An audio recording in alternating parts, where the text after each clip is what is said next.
Hello, I'm Francine Hi. Raften. Hey, so good to see you. My name is Francine Raften. I'm a longtime radio, television, and theater person in the Pacific Northwest. And I also have decades of marketing experience now providing new wave media and marketing for New 72 Media. And that's who is presenting this interview series to you. And I am joined today by one of the star authors at New 72 Media, my dear friend, Cinda Stevens Lonsway. Cinda is an award-winning author and an extremely gifted spiritual counselor. She leads workshops. She's a very powerful motivational speaker. She offers spiritual guidance, counseling, validation, profound rituals. I could go on for days about her rituals, and spot on angelically guided angel card readings that are so profound. And I tell you these things with conviction because I have personally experienced Cinda's gifts, and if given the opportunity, I heartily encourage you to do the same. So we are going to be talking about her award-winning book called I Know Now, A Woman's Healing, Violence to Victory, Trauma to Truth. Can you hold up a copy? Well, I just happen to have one right here. How convenient. Gorgeous book. Absolutely a critical book to share and to read, especially for the women in your life, and we'll be getting into all of that. It is a story that has some scary parts and some powerful healing. So I wanted you to be aware that this interview is probably going to contain, at least in the early parts of this interview, some very graphic details of a violent and traumatic incident that happened to Cinda. It could trigger some viewers, so please be aware of that. But again, the interview is also going to contain the hope and the healing from that trauma. So I hope you can join us for all segments of this interview and the video focus series brought to you by New 72 Media. Are you ready, my friend? I'm ready. Let's do this. Let's do this. So we're going to break this into about 3 segments. We're going to talk about what happened to Cinda as a young woman. We're going to talk about how that manifested in a PTSD condition and how to be healed from that. And then we're going to talk about the things she looks back on and realizes were signs and signals that taught her to be more aware in her life to this very day. And then maybe we'll do something else too, who knows? So to begin, as the story also begins, part 1, tell us about the incident. Tell us about what ultimately led you on this powerful spiritual healing, this journey from trauma, which you write about brilliantly in your book.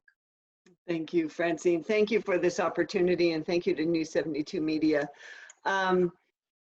So I have my coffee here to comfort me. I hope that's okay. So this entire adventure, if you even want to call it that, began in 1981 when I was 19 years old.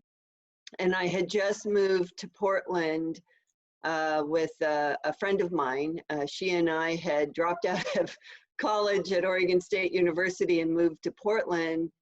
And we rented a small little house, kind of run down little house. And basically in the middle of the night, a stranger broke into my bedroom and attacked. And for 3 hours, I prevented him from raping and killing me. And then we spent months, weeks of having him stalk us and working really close with the Portland Police Department to try to catch him. So that sort of gives you the introduction. Now go into a little bit more details, because that 3 hours, probably the longest 3 hours of your entire life, what when did you have the realization that, oh my God, what is going to be happening here? And talk about what he did, what this man did in complete violation of your privacy and your person. Yeah. All right. So just to give you this general idea about the house, it was had the potential, and perhaps in its heyday was rather charming. But when we moved in, there was, and this is a significant part of the story, which is why I'm mentioning the interior, is there was a corner in our living room where there once had to have been like a wood stove to heat the house, because there was a hole in the wall where perhaps the stovepipe or the chimney pipe would have gone into. Now, the landlord had removed the wood stove, but the hole in the wall was still there. And my roommate, who I refer to as Katie in the book, she was so organized and so on top of it, and was in constant contact with our landlord and saying, you know, can you please fix a hole in the wall? There's a huge draft, it's cold, fix the hole in the wall. So there was, so the morning, 3 o'clock-ish in the morning, I'm awoken in the middle of the night by my cat. Well, I should say my roommate's cat. She named the roommate Buffett after the singer Jimmy Buffett. And Buffett was a wild cat, a wild gray tabby. And he just spazzed out all over the house all the time. And he specifically hated men. Every time anyone would come into the house that was male in gender, that cat attacked him. I have no idea why. So in the middle of the night, I heard the craziness action of the cat, of Buffett, and I thought, you know, how did you get out of, you know, Katie's room? What are you doing? Why are you here? Oh my God, is there a mouse in the house? What is going on? You know, it's pitch black. I can't see anything. But something wasn't right, because I heard hissing and growling, and I opened my eyes just enough to see a silhouette of a man standing at the foot of my bed, right at the entrance into my bedroom. Now, being a 19-year-old, I didn't have a beautiful bed set. I had a box springs on the floor with a mattress on top of that. So I was low to the ground. And so this silhouette of this human, kind of hovered over me. And I asked him, I mean, he woke me up, and I went, are you the landlord or the fix-it guy here to fix the hole in the wall? And he said, you know, he told me to shut up and be quiet. And I'm like, no, wait a minute. And I looked at the clock, and I remember the clock saying 3 o'clock in the morning. And I said, what, you know, why are you here? Can you come back later? You know, what, you know, it made no sense to me that the landlord would send a fix-it guy to fix the hole in the wall at 3 o'clock in the morning, because I was naive enough to not go instantly to a place of vulnerability and attack, right? But then his voice got really stern and really angry, and he just said, you know, shut up, stop talking. And it, you know, and it did not compute. And I'm like, this isn't a very nice fix-it guy. And the cat, in the meantime, was attacking his ankles, and so this silhouette of this person shut my door and shut the cat out of it. And in that moment, I realized that I was alone with him, and that something wasn't right, and he was, you know, growling at me to be quiet. And at the same time that I'm trying to figure this out, he lunges at me. And remember, he's standing way above my bed. So he comes down on me, and I scream. And Francine, the scream that came out of my mouth was a sound that I have never heard before. It was animalistic.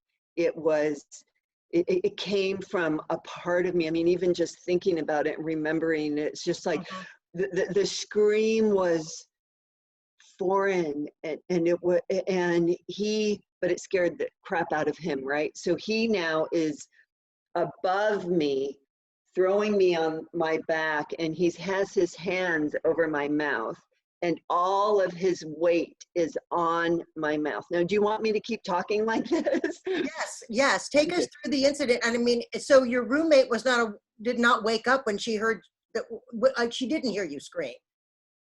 So I guess I'd hoped she had, but she didn't come running. and so later when we talk about it, and I'll tell you when we get to that point of the story what she felt or heard, but there's an interesting part of this story that happens in the moment where he has all of his weight pressed down on me. He's standing above me, pressing down all of his weight over my mouth. Is that I had brackets on my back teeth. And every night I would have these triangle rubber bands trying to close my bite because there was a gap when I would bite my teeth. And so really I was like, you know, kind of at night, I would be wired shut like this because of the rubber bands on my back brackets. I didn't have braces on the front of my teeth then. So the weight, his hand over my mouth, and all of that weight around my mouth Was caused the shredding bracket. the inside of your mouth, yeah. Right. Caused just tore up the inside of my mouth. And plus, he was pushing so hard down on me. And I'm still trying to make sense of this, right? I've just screamed, but now he's covering me and I'm having trouble breathing and I'm tasting blood. And that blood distracts me enough that I'm afraid. I have this thought, I can remember this thought going, did I just pull a tooth out? Because why am I bleeding, right? How did I scream so loud with my mouth rubber band shut? And so in a way I was like, oh my God, am I gonna drown on my own blood? I can't breathe, he's covering my nose. All of his weight is on my mouth. And so at first survival is try to pulling his hands off my face. But then what also is I'm panicking about my teeth. You know, nothing made sense in that moment, right? Nothing made sense in that moment. So I sit there and I try to tap and I try to pull and I try to tap, and I realize that if the more physical I become, the more pressure he applies. So as I'm trying to fight and squirm, the more he tries to hold me still. So I'm you know, I realize it just a tap, tap, tap, tap, and he freezes. A tap, tap, tap, tap, and he freezes. And I make a note that, okay, I can't get physical with him and I can't scream again, because every time I try to get physical or every time I scream, he gets more violent or more physical with me. So I you know, the tap, tap, tap. And then I start kind of doing this, you know, excuse me, swipe, swipe, swipe to get him off.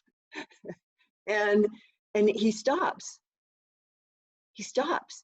And somehow I'm able to talk, and I'm like, wait. And I sit up and I spit out my rubber bands and I feel my teeth and I tell him in the pitch blackness that I'm bleeding and you're hurting me. So I won't scream again, don't hurt me. don't hurt me. You know, and I show him my rubber bands and I'm spitting out blood. Can And you see his face at this point? no, and he can't see anything. I can't see him. He can't see me. I mean, we're a few, you know, inches away from each other, but it's pitch black. And so you know, we're sitting up, and what were you able to discern about him? Was he a large man? Was he a small man? Did he have hair in your, was it, I mean, could you cobble together who this person was? well, so what was really interesting is right then, I in the moment, if I remember correctly, I'm trying to figure out, or, you know, just even still wrap my brain around what's happening. And it occurs to me that I need to distract him. The thing with the mouth distracted him. And now he's sitting on my bed with me, and I need to keep him distracted. It hasn't occurred to me yet to look at him. Okay. It hadn't occurred to me yet, well, primarily because I could not see him. So I started to distract him with questions about, you know, I'm not going to say all of this in order of the way that it was written, but there was, we started to talk about, wow, that's so weird. I thought you were the fix-it guy to come and fix the hole in the wall. And he's like, no. And then I'm like, oh, I remember, I said, how did you get in? How did you get in? And he tells me that he had come in through the bathroom window and that he already is planning to leave through the back door. And so he had a strategy, he had a plan, and he told me it was all set out. And I said, wow, so you've, like he'd been in the house for a while to already unlock the back door to leave or something, right? And he lets me know in some way that he's been in the house before. In the basement of our house, where our washer and dryer was, there was when we moved in, there was a pile of men's clothes laying in the middle of the basement floor. And Katie, my roommate, called the landlord and said, you know, get rid of these clothes. Who are they? Did they belong to the old tenant? So when this guy, when I'm talking about him, he goes, yeah, well, I know this house well. Are those clothes still in your basement? Oh, he was squatting in the basement before you guys moved in? I don't know. But in that moment, I panicked. And he also said something about having been watching us. And a few days prior, or maybe even the day prior, I caught the movement of someone looking in the window at me. And we didn't have any blinds up. We didn't have any curtains up. And so it was just, we were fish in a fishbowl. And so he made me aware that he'd been watching. He made me aware that he had, you know, that he'd been inside the house before. And I asked him if he lived, where he was from. And every time I would ask him a question like that, he would get cranky with me, obviously, because, you know, what business is it of mine? And so he said, well, I live under a bridge. And then he told me he was a Vietnam vet. And then he's like, what about you? Where, you know, what do you do? And so here's another interesting part of this story is that, so he has told me that he's been in my house. He's told me that he's been watching me. How much about me or my roommate does he know? And I knew I needed to be very, very careful in how I answered any of his questions. Because if I told him that, you know, that my name was Susie, and yet he knew my name was Cinda, he might get pissed and angry because I lied. But Sure. yet if he didn't know my name, I didn't want to give it to him. You were walking a tightrope. Absolutely Right. walking a tightrope. So when I was asking, when we were having this, weird conversation in the pitch black, I am asking him questions just out of trying to distract him, and he's asking me questions just to get back at me. Like, well, what about you? Where do you work? Well, for the same reasons, I didn't want to tell him that I worked at Meyer and Frank downtown. But yet, at the same time, I didn't want to lie to him if he knew. Right. So I told him that I worked downtown in the Galleria, which was up the street from Meyer and Frank. Because if he has been watching me, he would know which bus I took. He would know that I worked downtown. Sure. So I tried to keep it as close to the truth as possible without giving anything away. When he asked me my name, I said my name was Cindy, and instead of Cinda, because I grew up being called Cindy, and it's close enough that he would just think that it's, was my name if he knew. Right. So I asked him what his name was, and he wouldn't give it to me. And I said, well, if you're not you now know my name, so I think I have the right to know your name. And if you're not going to tell me your name, then I'm just going to call you Bob. Okay? And then I actually shook his hand and introduced, hi, Bob, I'm Cindy. How you have the wherewithal to do any of this? It was so stupid. It was so strange and out of body. And but I was, there wasn't a lot of thought that went into this. So much, and I write about this in the book, is what's coming out of my mouth is surprising the hell out of me. Like I say, what is your name? Can I call you Bob? And then I'm like, what the hell are you doing? Yeah. What are you doing? Why are you saying that? What is going on? I mean, it was so bizarre. It's even weirder to remember and to think about it. But the reason why, and then I started to offer Bob coffee. Are you thirsty? Do you want some coffee? Maybe you're tired. You've been up all night. Want me to make you some coffee? How about a steak? Can I cook you up a steak? Are you hungry? I'm thinking the man's homeless. Let me make you something to eat. Anything to get him now out of my bedroom. Right.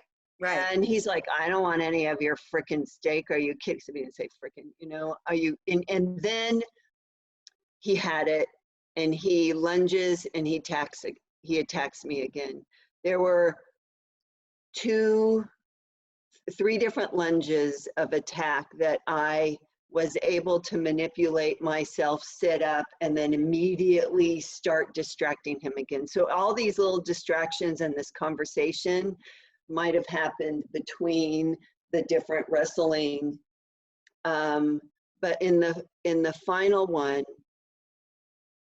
which was the most frightening, was, and I need to kind of tell you what I had worn to bed that night. And I had chosen this sweatshirt. It was a really cold October night, and I had chosen this bathrobe, which is a sweatshirt that goes down to my ankles with a zipper that I zipped up.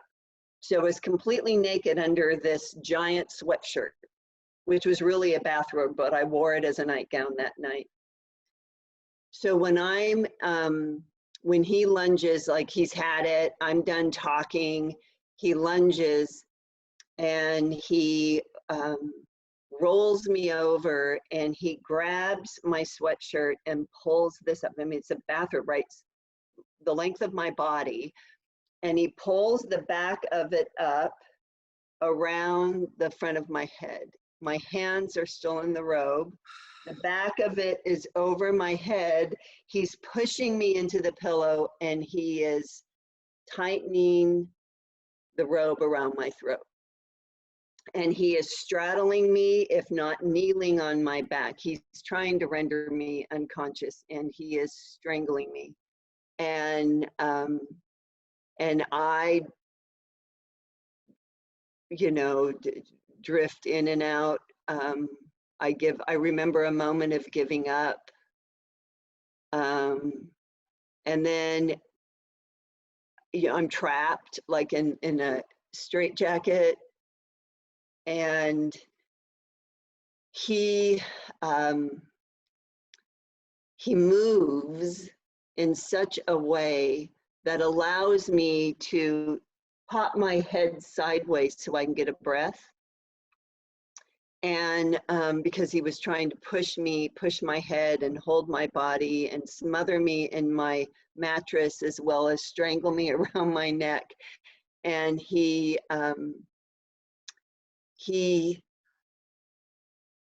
so he moves. I can tip my head sideways, get a breath. And in that, the momentum, I kind of flip over underneath him. And in doing so, throw him completely off balance. Maybe he was undressing himself. Maybe he was doing something, and that's why he was so easy to throw off. And when that happened, I immediately stood up and pulled my entire sweatshirt off and threw it at him and yelled, "Bob, if you wanted me naked, all you had to do was ask. You didn't have to fight me." And I don't know why the hell I said that. That was one of the moments when I did say that, something in the back of my head is like, what? Oh, really? What? And it was that moment, Francine, that things were starting to get a little lighter in the room, that I could make out enough. And I thought, okay, now this is survival. Now this is survival. He is on a mission. There's no more denying why he's here. He wants me unconscious, if not dead.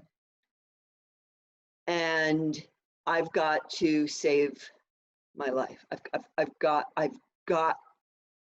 to save myself. And so I immediately started to take in his appearance at that moment. And the little that I could see, I saw, I started to take notes. I could see like a smashed nose. He was white. He was fairly skinny build. He had on tan jeans with holes in his knees. Not tan jeans, I mean light blue jeans with holes in his knees.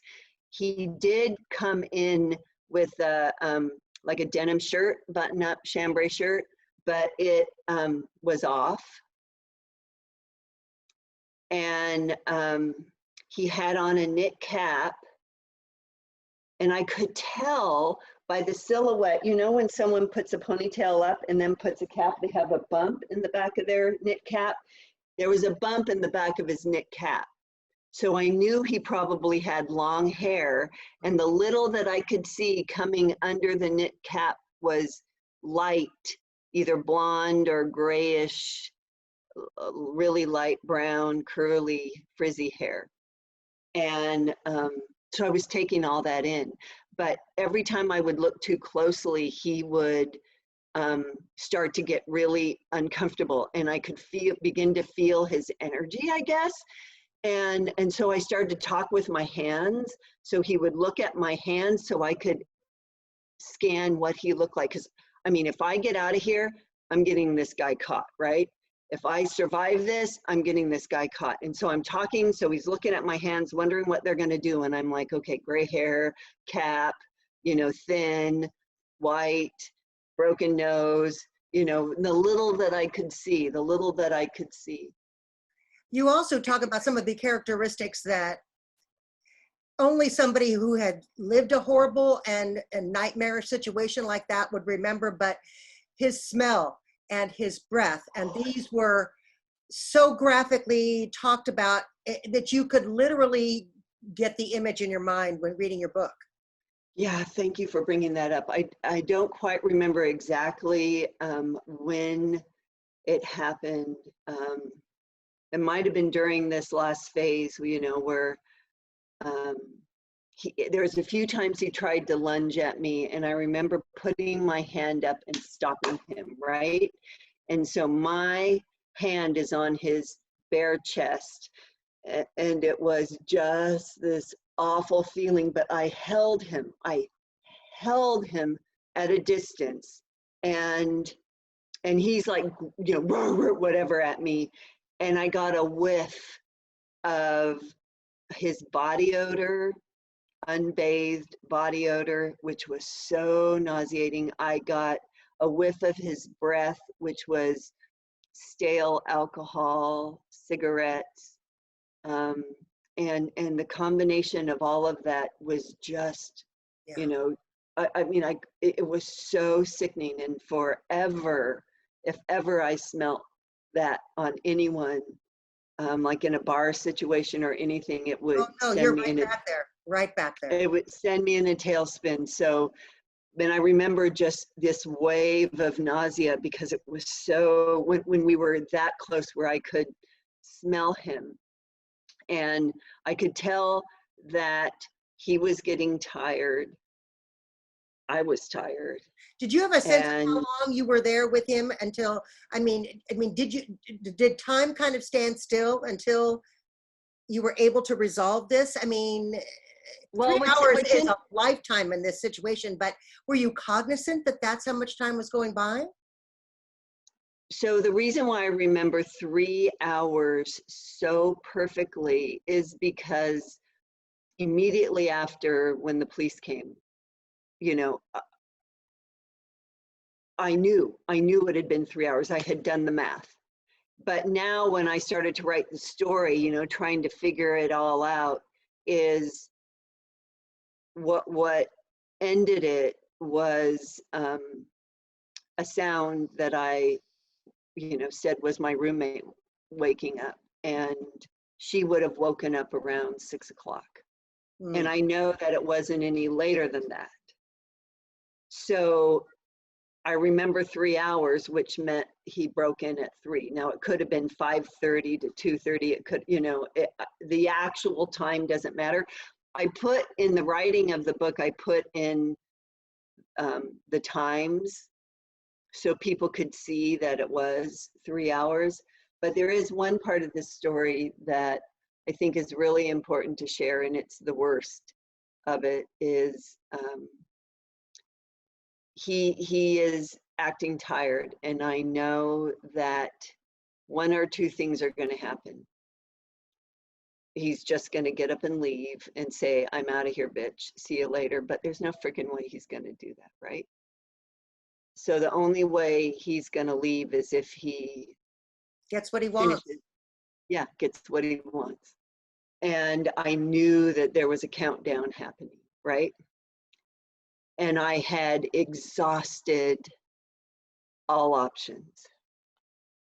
And he, and I'm not quite sure exactly how this happened, but he went to go lunge at me again, like forcing himself to just remember why he was here. He lunges after me, and I stop him. Oh, no, no, no. He lunges after me, and so I'm completely nude, and I lay back, and I open up my blankets, and I say, you know, and I invite Bob into bed with me. And we're laying there side by side, and he's trying to get all, he's actually not being violent anymore, but he's just trying to force himself on me. And again, hand on chest. And this thought comes to me. And I knew that if it didn't work, you know, so be it. But I had to try. And I said, "Bob, you don't have to force yourself on me. If you want, you know, if you want to be with me, then just lay here. It's okay," or something like that. And then I said, "But you need to know, we're friends now, and friends don't make love." And he just falls on his back, lets out a heavy sigh, like, are you fucking kidding me? And I said, "You know, we're friends now." Oh, Lord. Friends don't make love. And so he had just tried to kill me. He had just tried to render me unconscious, and he could have done it. He could have beat the shit out of me. I don't know. I don't know what happened, except as I'm saying that to him, Buffett the cat starts going batshit crazy again and is making all this noise outside of the bedroom door. And I tell him, Bob, that's my roommate waking up. I don't want you to get caught. You should leave now. And he took that as an opportunity to get the hell out of Dodge, and he took off. So I wait. He said he was going to leave through the back door. I get up.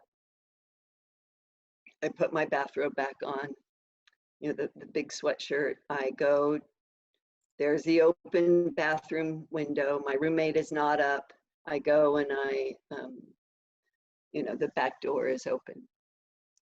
And I close the door, I lock it, I call the police come.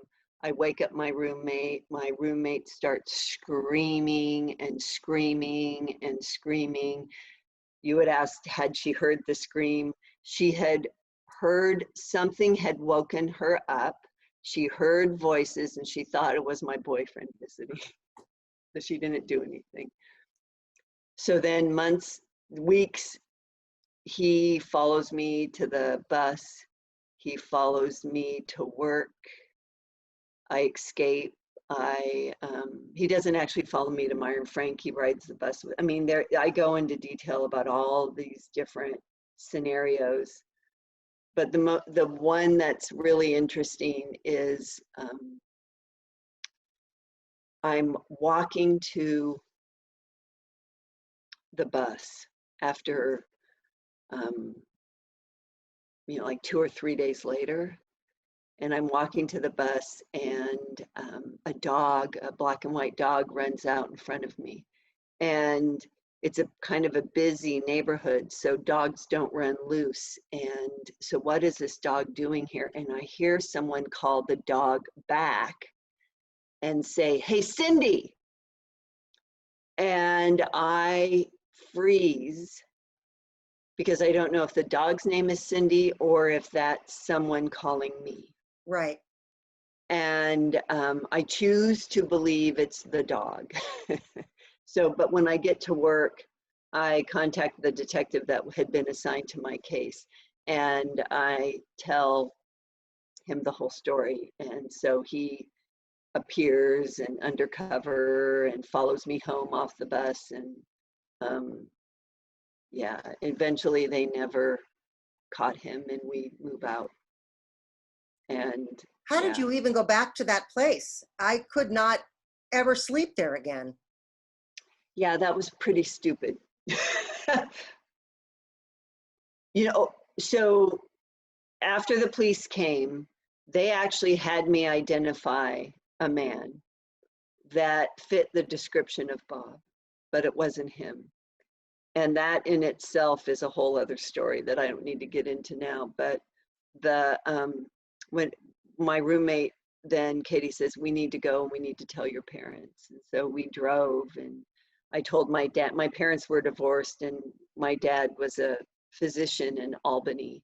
So we drove to Albany, which was an hour south of Portland, and interrupted him with the patient, sat down, told him what happened, told him sort of what happened. And then we went and drove to a little town called Philomath, where my mom lived, and which was a half an hour away from Albany, and told my mom. Both my mom and my dad were like, "Stay here, move in with me, don't go home, don't go home." And here's the weird, sick part of it, is because I wasn't, battered, bruised, maimed, murdered, because I wasn't raped, I had nothing to prove what had happened to me. There was no residual impacts. Sure. It was all in my head, right? And I thought, okay, I'm safe. I made it. I'm okay. So I just thought, I think what a grown-up would do, I mean, I'm 19 years old trying to do grown-up things, trying to behave like a grown-up. A grown-up would just keep going forward, Move on. keep moving on. And so I, went back to the house, and, my dad came up and made sure there was blinds hung, because there weren't blinds hung. The police were amazing. The detective was amazing. But ultimately, we just had to leave. I mean, I don't know how much of the stalking you want me to go into, but. Oh, no, it's as horrific and horrendous. Some people, when they're dealing with trauma, blame themselves for freezing up, for becoming paralyzed so that they couldn't run away or scream or push the attacker away. I mean, those are my nightmares personally. If I'm going through something traumatic in a dream and something terrible is about to happen, I open my mouth and nothing comes out. It's like all I want to do is scream and I can't utter a sound. But you, in the midst of all of this, are able to muster the fight and flight response and take these strategic steps to survive. I mean, what in the world do you attribute that to? I mean, you said that you were saying things that you couldn't believe were coming out of your mouth, but they came from somewhere. So, okay. Yeah. I'm so glad you brought this up, because I did not remember this even during the writing process until, well, I know it kind of came up in the writing process. But when I was 14 years old, you need to remember that this happened when I was 19. When I was 14 years old, I went on a ski trip with my younger siblings. I'm the oldest of four, my dad and his then girlfriend. This girlfriend owned two boutiques, fashion boutiques in Corvallis. And she came with a stack of magazines. And so I was such a naive, kind of sheltered little 14-year-old. And when everyone went to bed, I started to rummage through her magazines, and I came across Cosmopolitan magazine. I had never seen one before. Scandalous. So I'm sitting there reading Cosmopolitan magazine just from cover to cover. And of course, what attracted me to it were the quizzes on sex, right? And I'm like, oh.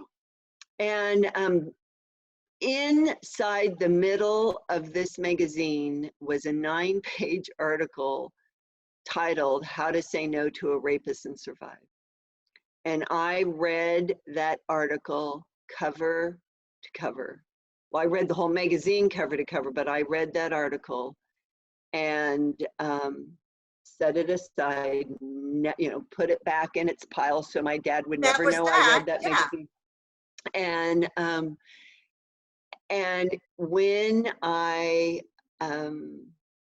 think during the writing process, I found the article. Well, no. I actually, when I remembered in my 30s, I went to the Multnomah Library downtown, and I found it in the microchip. What were those things called? Microfiche. Yeah. Microfiche, yeah.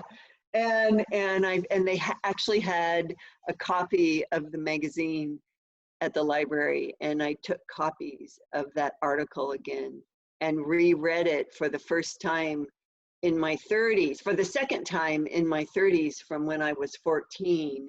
And every single thing in that article I did.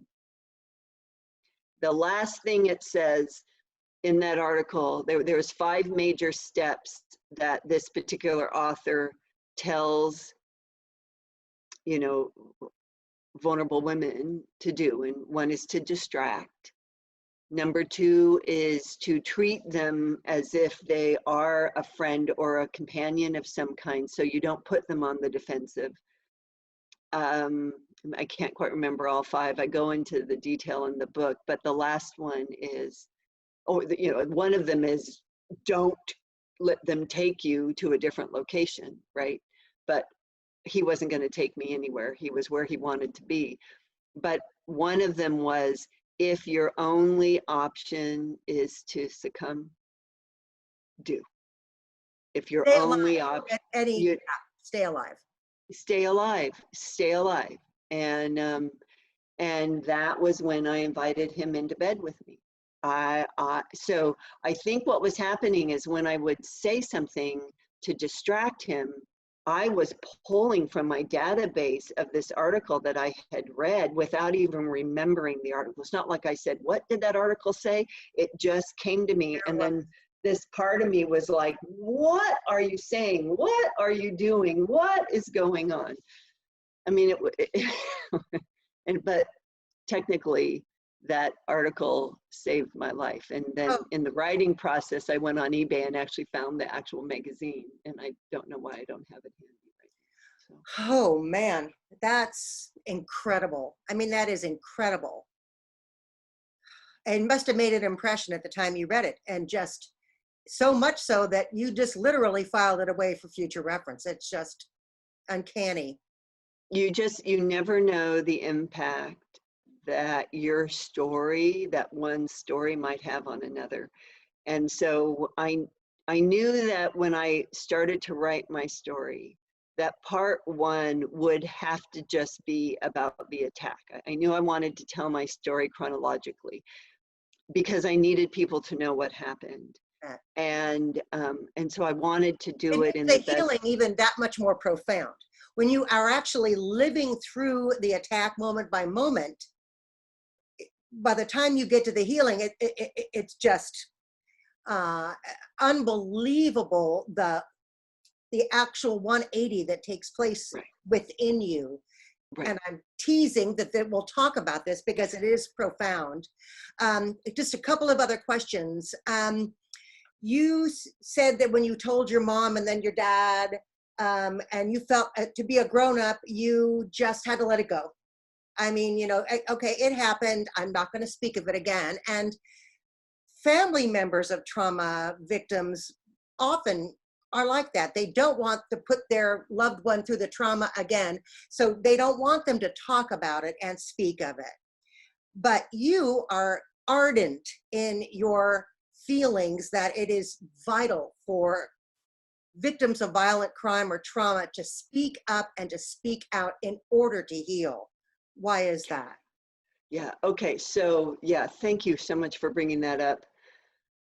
So first and foremost, and I'm sure every victim of a traumatic crime, but specifically a sexual assault, they know that there is shame involved.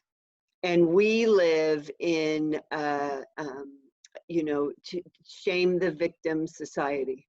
That's the culture. And, you know, and so there was a part of me that knew and that immediately felt shamed. What did I do to encourage this man to break into our house and attack and try to rape me, right? What did I do, number one, to be the cause of it? And then I also want to say this, is that when he stood there at the end of my bed and was telling me to shut up, I hadn't screamed yet. He kind of hesitated and he said, "You're not who I thought you were." And it wasn't until later where I really started to question what that meant.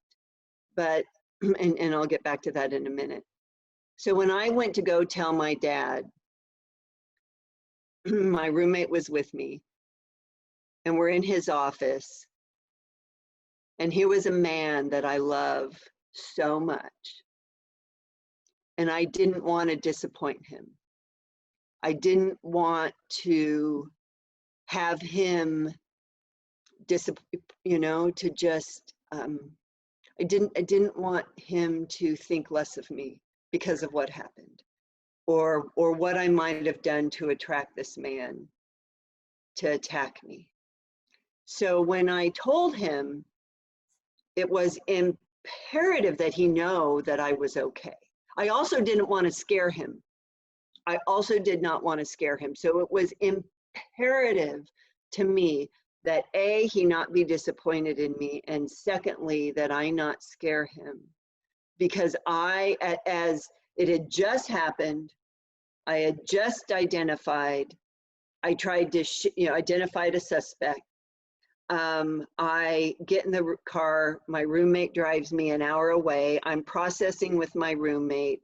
We interrupt my father, and I'm telling him, and reality is starting to sink in, right? I am in shock, probably, most likely.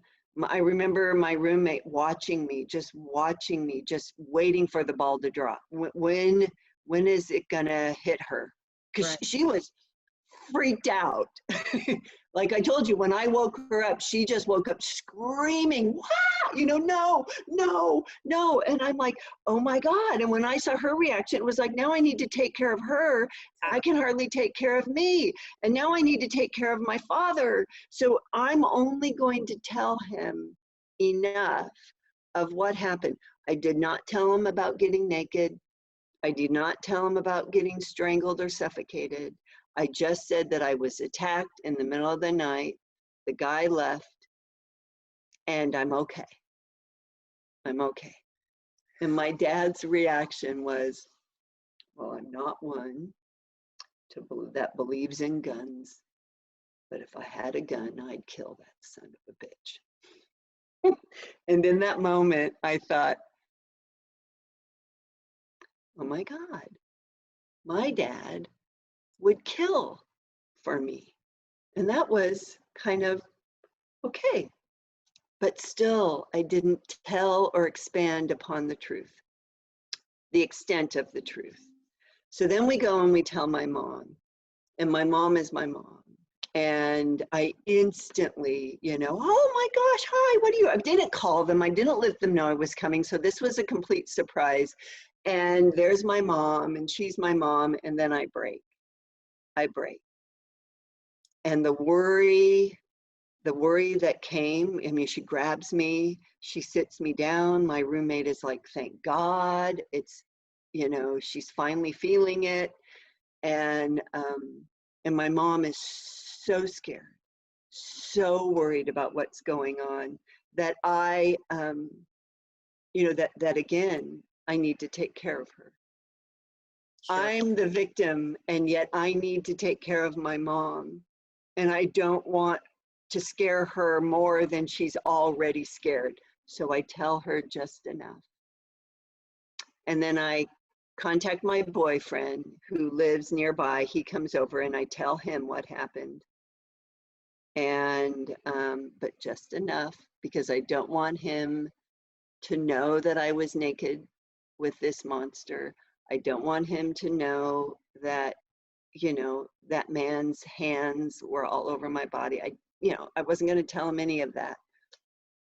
Just enough. So he knew that that's what happened, that if I'm behaving weird, in retrospect, would you do it that way again? Or would you be more honest and thorough in, because I think the hiding the true facts, you had to bury them so deep, added to your trauma, lifelong trauma? That's an incredible question. And you know what? I don't know if I would do it any differently, because the reaction of my parents and my boyfriend were culturally based. Sure. But I do know this, that if one of my nieces or my son came to me with the exact same information, I would handle it completely different because of what I know now. The name of my book. Because of what I know now, I would be different. I would not shame them. Not that they shamed me, but I would not allow the cultural bias to weasel in and shame him or her. I wouldn't allow it to come through me to them. And I would sit there until every single detail was removed out of them.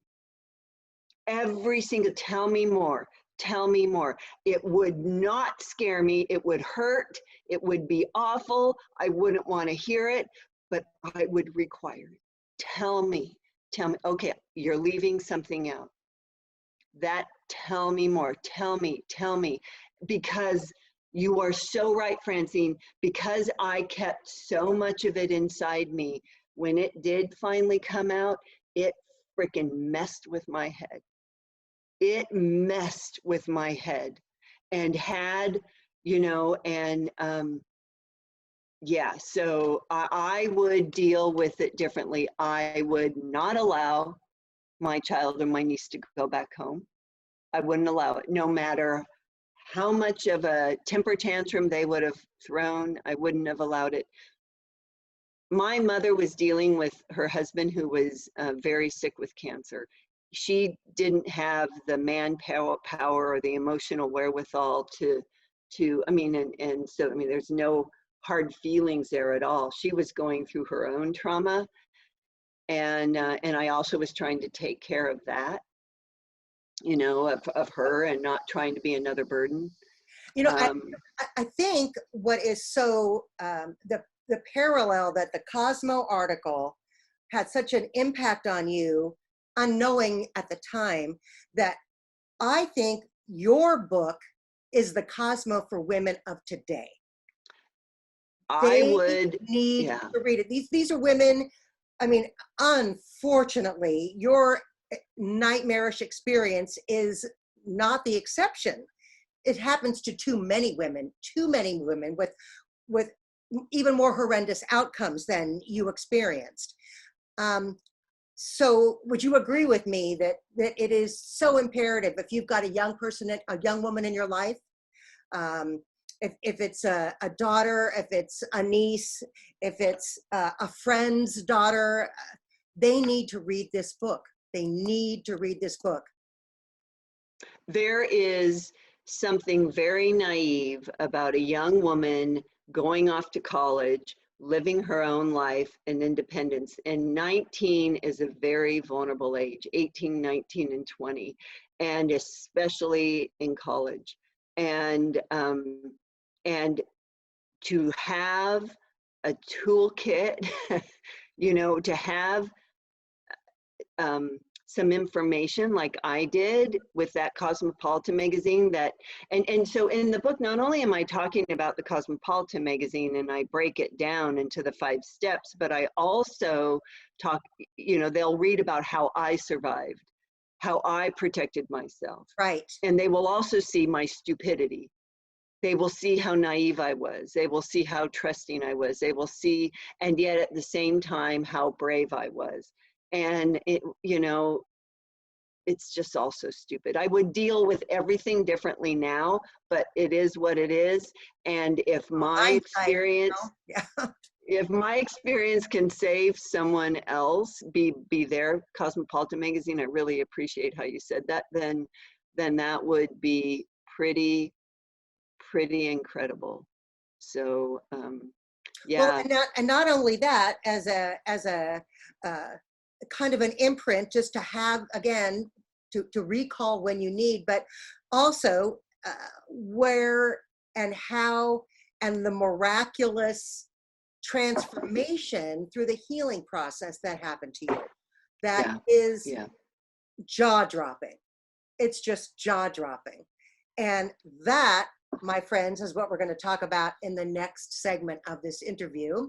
We are with Cinda Stevens Lonsway. Her book is called I Know Now, A Woman's Healing, Violence to Victory, Trauma to Truth. I'm Francine Raften, and we will be back with more from New 72 Media right after this.